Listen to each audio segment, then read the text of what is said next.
자, 우리가 지난 시간에 아는 문장, 암기 문장 수업을 시작을 했고, 자, 그 첫 번째 단계로 우리는 지난 시간에 관형절에 대해서 정리를 했었는데, 자, 주어와 서술어를 갖춘 문장이 그 어떤 특정한 문장 안에 들어가서 주어 역할이나 목적어 역할, 부사어 역할, 자, 이렇게 이런 역할들을 담당할 때 우린 그걸 명사절이라고 한다. 자, 그리고 그 명사절을 판단하는 중요한 문법적인 표지가 음이나 기 같은 그런 어떤 명사형 어미, 이걸 중심으로 판단하면 된다. 자, 우리가 여기와 관련된 수업을 했는데, 자, 오늘은 이제 같은 맥락으로 두 번째 관형절에 대한 수업을 할 거야. 자, 그러면 관형절이라고 하는 건 단어가 아니라 주어, 서술어 같은 문장이 관형어의 역할을 하면 그건 우리가 관형절이라 볼 수 있다는 거야. 자, 예문에서 보는 것처럼, 자, 철수는 새 책을 샀다, 이런 문장을 봤을 때, 자, 우리가 지난 시간에 정리했던 대로 같은 방식으로 정리를 해보면 샀다가 서술어야. 그런데 누가 산 거냐면 철수가 산 거고, 무엇을 샀느냐, 그 대상은 책인 거야. 그래서 목적어지. 자, 근데 이 책이긴 책인데 목적어 자리에 놓인 책을 꾸며주는 이 부분. 자, 책이긴 책인데 새 책이야. 자, 이거를 우리가 문장 성분상으로는 관형어라고 얘기를 해. 근데 지금 이 관형어는 새라고 하는 관형사가 한 단어가 관형어 역할을 한 건데, 밑에 문장을 보면, 자, 샀다. 자, 철수가 샀는데 책을 샀어. 여기까지는 다 동일해. 근데 책인 책인데 어떤 책이냐면 가격이 비싼 책이야. 자, 꾸며주는 부분을 보니까, 자, 비싸다라고 하는 서술어가 나왔고, 그 다음에 무엇이 비싼 거냐면 가격이 비싼 거야. 주어가 나왔지. 자, 그러면 위의 문장은 한 단어가, 자, 이 꾸며주는 역할을 했다면 아래 문장은 주어와 서술어를 갖춘 문장이 이 뒤에 나와 있는 책을 꾸며주고 있는 거야.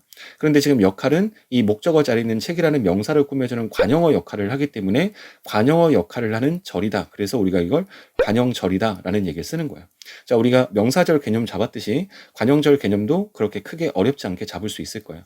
자, 개념을 보면, 자, 절 전체가, 주어 서술어 같은 절 전체가 문장 내에서 관형어의 역할을 담당했을 때 우리가 그걸 관형어라고 한다 그랬고, 그리고 우리가 명사절 할 때도 그랬지만 그 실현 양상을 잘 기억해둬라. 바꿔 말하면 이게 관형절이야 라고 하는 보여주는 문법적인 표시들이 있는데, 자, 우리가 명사형 어미가 붙었을 때는 명사절이었잖아. 자, 똑같이, 자, 관형사형 전성 어미들, 이런 것들이 붙었을 때 우리가 그것을 관형절이다 라고 판단할 수 있다는 얘기인 거야. 자, 그래서 이런 관형사형 어미들이 붙어서 이루어지며 이 요소들은 과거나 현재, 미래, 그 다음에 회상, 어떤 이런 시간 표현하는 데까지도 같이 사용이 되는 거야. 그러니까 관형어의 역할을 만들어주면서, 자, 과거나 현재, 그 다음에 미래와 같은 어떤 시간적인 표현까지를 같이 드러내는 역할을 한다. 그러니까 어떤 문법적 기능을 두 가지가 동시에 하고 있는 거지. 자, 그래서 이 책은 내가 읽은 책이다. 내가 읽는 책이다. 내가 읽을 책이다. 내가 읽던 책이다. 라고 말을 하면, 일단 책이다라고 할 때 이거는 명사에 지금 뭐가 붙은 거냐면 서술격 조사가 붙어서 서술어가 된 거거든. 자, 근데 뭐가 그렇냐면 이 책이 그런 거야. 자, 근데 책인 책인데 어떤 책이냐면 내가 읽은, 내가 읽는, 내가 읽을, 내가 읽던 책인 거야.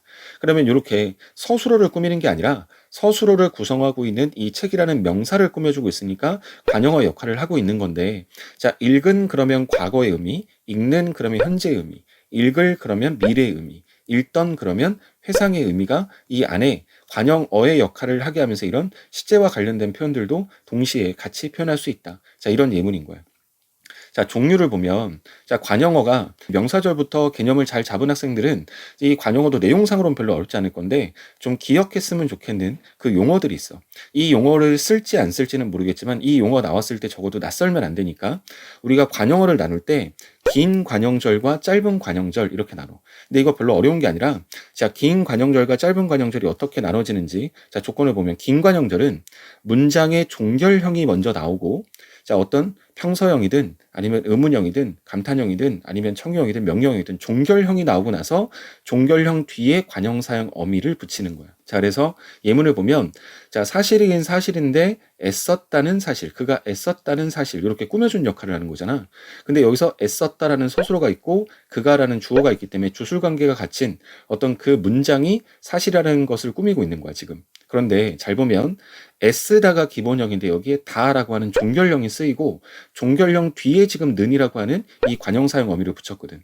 그래서 아까 위에 긴 관형절이라고 하는 것은 종결형 뒤에 는을 붙였을 때 그걸 우리가 긴 관형절이라고 한다 그랬으니까 지금 요 문장은 긴 관형절이다. 그러면 이거를 짧은 관형절로 바꾸면 어떻게 되냐면 그가 애쓴 사실, 이렇게 바꾸면, 자, 그러면 너희가 지금 눈으로 보고 있지만 다라고 하는 종결형이 없어졌잖아. 자, 그런데 거기에 지금 뭘 붙인 거냐면 이렇게 관형사용 어미를 붙인 거야. 자, 밑에 짧은 관형절에 그 얘기가 나오는데 짧은 관형절은 용언의 어간 뒤에다가 관형사용 어미를 그냥 직접 붙이는 거야. 이렇게. 자, 그래서 이 문장에 보면 밑에 예문에 보면 자, 기억이긴 기억인데 내가 책을 빌려준 기억이야.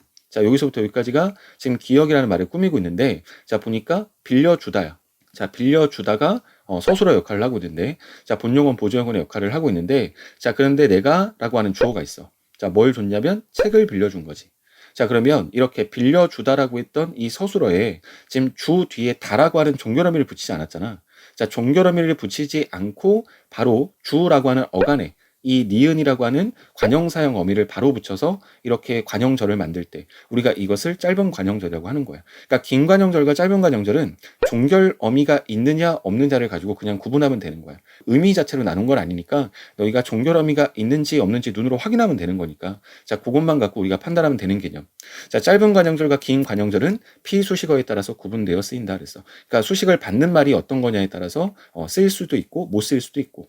자, 그러면 이것도 한번 해볼까? 지금 이 예문을 만약에 우리가 이거를 긴 관형절로 바꾸면 어떻게 바꿀 수 있을까? 그러면 내가 책을 빌려 주었다는 기억. 이렇게 바꾸면 지금 여기서는 다라고 하는 종결어미를 쓰고 는이라고 하는 관형사역 어미 붙였으니까 이렇게 바꿨을 때는 이 자체가 여기서부터 여기까지가 짧은 관형절이 아니라 이렇게 긴 관형절이 되겠지. 자, 근데 이것도 밑에 나와 있는 이런 양상들도 내가 지난 시간에 설명했던 거하고 동일해.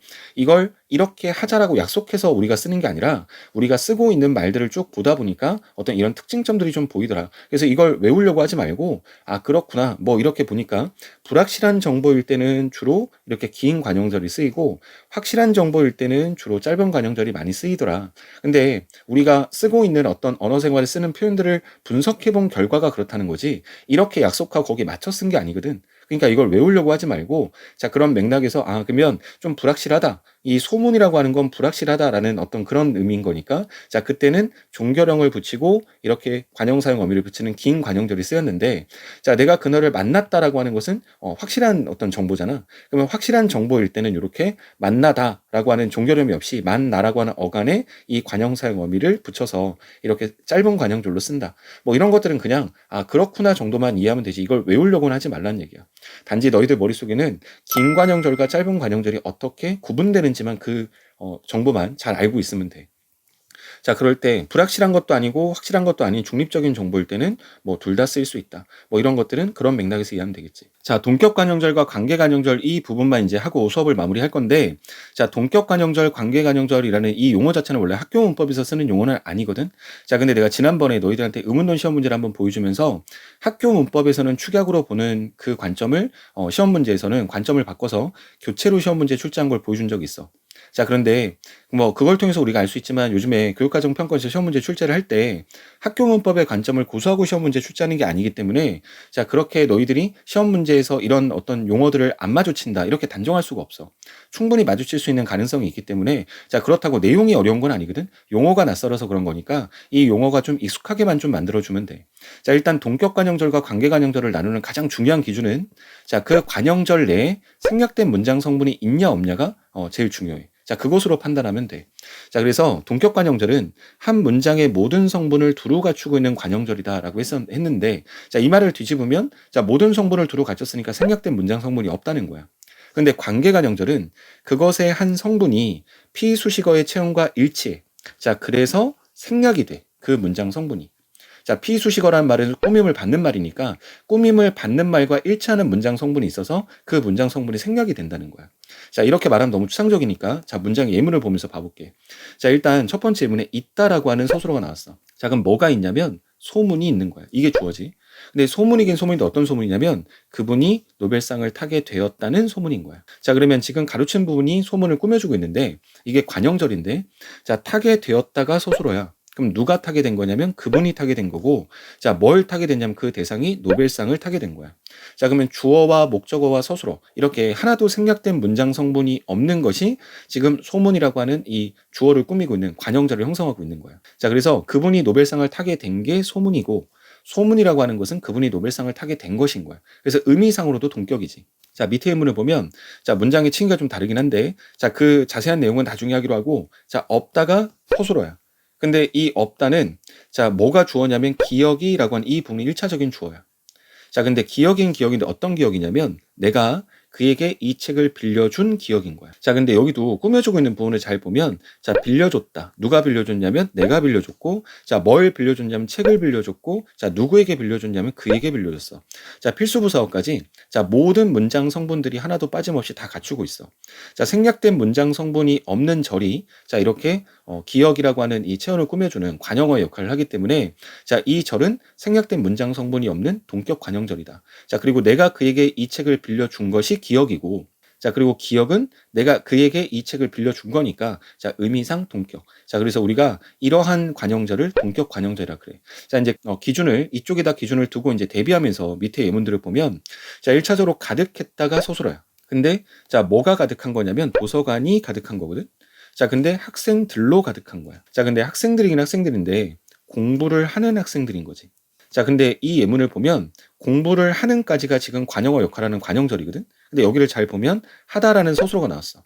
근데 누가 하는지가 이 문장 안에 가로 안에 없어. 근데 공부를 하는 목적어까지도 나왔는데 그 공부하는 주체가 지금 여기에 생략이 된 거야. 근데 그 생략이 왜 됐냐면 지금 여기에 꾸밈을 받는 학생들이라고 하는 요 말과 중복이 되거든. 자, 그래서 앞에 이 부분의 주어가 원래는 학생들이 공부를 한다가 돼야 되는데 그 주어 자리에 있는 말이 꾸밈을 받는 말과 같기 때문에 지금 생략을 시킨 거야. 자, 밑에 예문도 자, 보러 갔다. 자, 이게 서술어인데 누가 보러 갔냐면 그 주어는 지금 생략이 됐어. 그러면 그 생략된 주어가 뭘 보러 갔냐면 풍경화를 보러 갔거든. 자, 이게 목적어지. 자, 근데 풍경화긴 풍경화인데 철수가 그린 풍경한 거야. 자, 그러면 철수가 그린이 지금 관형절을 만들었는데 자, 그리다. 누가 그렸냐면 철수가 그린 건데 지금 무엇을 그렸는지가 나오지 않은 거야. 근데 문맥상으로는 이 뒤에 꾸밈을 받는 풍경화와 같은 맥락의 단어이기 때문에 중복되기 때문에 원래는 철수가 풍경화를 그렸다라고 해야 되는데 이 부분에 풍경화를 이라고 하는 목적어를 생략시킨 거야. 중복이 되기 때문에. 자, 그 다음에 마지막 예문은 문장이 길어서 너희들이 좀 헷갈려 할 것 같은데 자, 일단 널려 있다가 서술어야. 그럼 뭐가 널려 있냐면 1차적인 주어가 바위야. 그러면 바위가 널려 있는 건데 어떤 바위냐면 옛날에 파도에 자치가 새겨져 있는 바위인 거야. 꾸며주는 말에 어구가 길기 때문에 뭐가 생략됐는지 잘 판단이 안 될 텐데 자 새겨져 있다가 서술어인데 그럼 뭐가 새겨진 거냐면 자치가 새겨져 있는 거야. 근데 자치긴 자치인데 파도의 자치고 파도긴 파도인데 옛날의 파도인 거야. 이렇게 꾸며주는 말이 중복된 건데 자 그럼 자치가가 주어고 새겨져 있다가 서술어인데 자 그럼 자치가 원래 새겨져 있다가 그냥 자체적으로 쓸 수가 없고 어디에 새겨졌는지가 나와줘야 돼 원래는. 근데 이 부분에 해당되는 말이 바위가 되는 거야 원래. 바위에 새겨져 있었던 거예요. 그런데 지금 꾸밈을 받는 이 말에도 바위가 있기 때문에 중복이 되기 때문에 이 부분을 이렇게 생략을 시킨 거지. 자, 그래서 꾸며주는 관형절 안에 문장 성분이 생략이 되면 그걸 관계 관형절이라고 하고 생략된 문장 성분 없이 온전하게 모든 걸 다 갖추고 있으면 동격 관형절이라고 한다. 자, 이렇게 동격 관형절과 관계 관형절을 구분할 줄 알면 되는 거야. 자, 이렇게 해서 우리가 관형절 수업을 해봤는데 명사절도 그렇고 관형절도 그렇고 너희가 이전에 배웠던 품사부터 시작해서 이전에 배웠던 것들을 통해서 자연스럽게 숙지되는 부분들도 있겠지만 또 그때그때에 따라서 너희가 꼭 챙겨놔야 되는 부분들도 계속해서 생겨. 그래서 그것들이 이렇게 좀 응집력 있게 따라 붙을 수 있게끔 열심히 복습 좀 하고 자 그리고 다음 시간에 부사어의 역할하는 절인 부사절과 관련된 수업을 할 거니까 자 그 전까지 새로운 내용이 더해지기 전에 복습 열심히 하고 그러고 난 다음에 부사절 수업할 때 보는 걸로 할게. 자 고생 많이 했고 다음 시간에 다시 수업할 때 보는 걸로 할게.